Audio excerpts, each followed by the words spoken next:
All right, welcome to our explainer. Today, we're tackling a pretty radical idea based on our source material. What if a nation decided to just massively invest in its education system?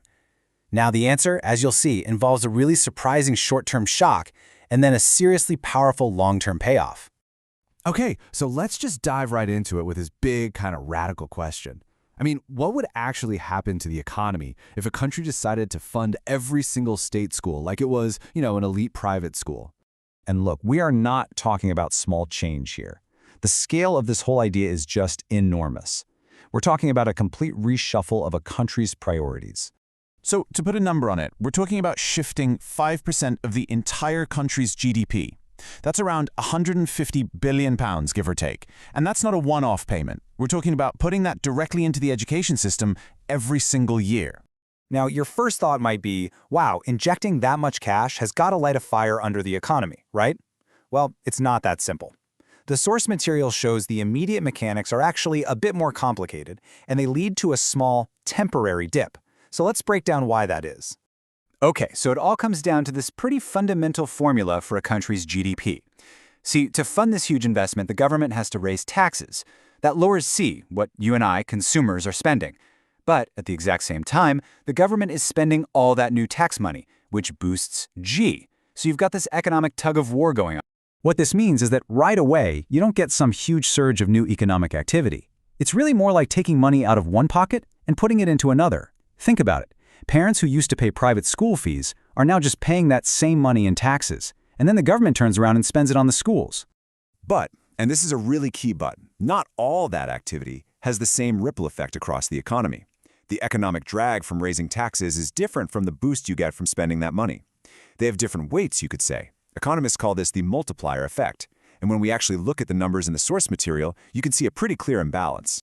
So here's how it breaks down. The tax multiplier suggests that for every pound raised in taxes, about 40 pence of economic activity gets pulled out of GDP, at least in the short run. So for our 150 billion pound investment, that creates a drag of about 60 billion pounds. That's the negative side of the equation. All right, but on the flip side, you have the government spending all that money, right? Hiring teachers, fixing up buildings, that has its own multiplier, and that adds about 24 billion pounds back into the economy. And you can see that short-term imbalance perfectly right here. That tax drag on the left, that negative pull, it's clearly more than double the spending boost you see right next to it. No contest, really. So when you do the math, what's the net effect? Well, it's a temporary dip in GDP of around 1%. Now, let's be clear, that is not an economic apocalypse. But it's definitely not a boom either. It's an adjustment. Okay, so this brings up a really common question, right? If you make the state schools so good that nobody needs to go to private school anymore, does all that economic value they created just, poof, disappear? Well, the source material is super clear on this. No, it does not. All that economic activity, we're talking teachers' salaries, contracts for food service, building maintenance, the whole shebang, it doesn't just evaporate into thin air. It just shifts. It moves from one column on the national spreadsheet to another. What was once private consumption now gets counted as public consumption. And honestly, the economy itself doesn't really care which column that money is sitting in. Okay, so that's the short-term story. And maybe it feels a little underwhelming. But the long-run story, well, that is a whole different ballgame. This is where the idea becomes incredibly powerful. The source even calls it an economic cheat code.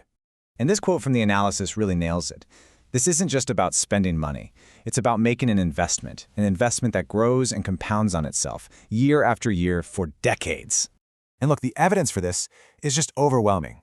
We have decades of research showing that a better educated population isn't just, smarter. They are more productive for their entire 40-plus year careers. They're healthier, they're lower crime rates, and they're way more innovative for generations to come. So when you translate all that research into hard numbers, what's the prize at the end of the road? It's a permanent increase in the national GDP of somewhere between 5 and 10%. That is a truly transformative figure. We're talking hundreds of billions of pounds of extra value every single year. And this is what really puts it all into perspective. Just look at the comparison here. You've got that tiny little bar for the short-run dip and the annual cost.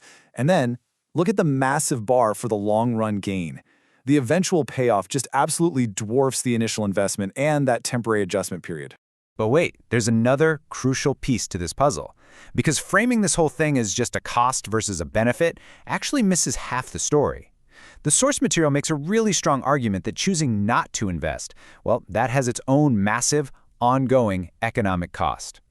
I mean, just look at the two paths laid out side by side. The invest path on the left, that leads to things like reduced inequality, higher growth, better health. But that do-nothing path on the right, that's a path towards decay. Bigger class sizes, crumbling buildings, higher teacher burnout, and those achievement gaps just getting wider and wider. And that, right there, is the real takeaway. Doing nothing isn't some neutral, free option. No, according to the source, it's an active decision. It's a choice that imposes this huge, invisible, long-term drag on the entire economy. So that brings us to our final and maybe most important question. If the long-term economic case is this strong and the cost of doing nothing is so high, then what is the debate we're having really about? Because it seems to move beyond simple spreadsheets and economics and into the much trickier territory of political will and, well, what we value as a society.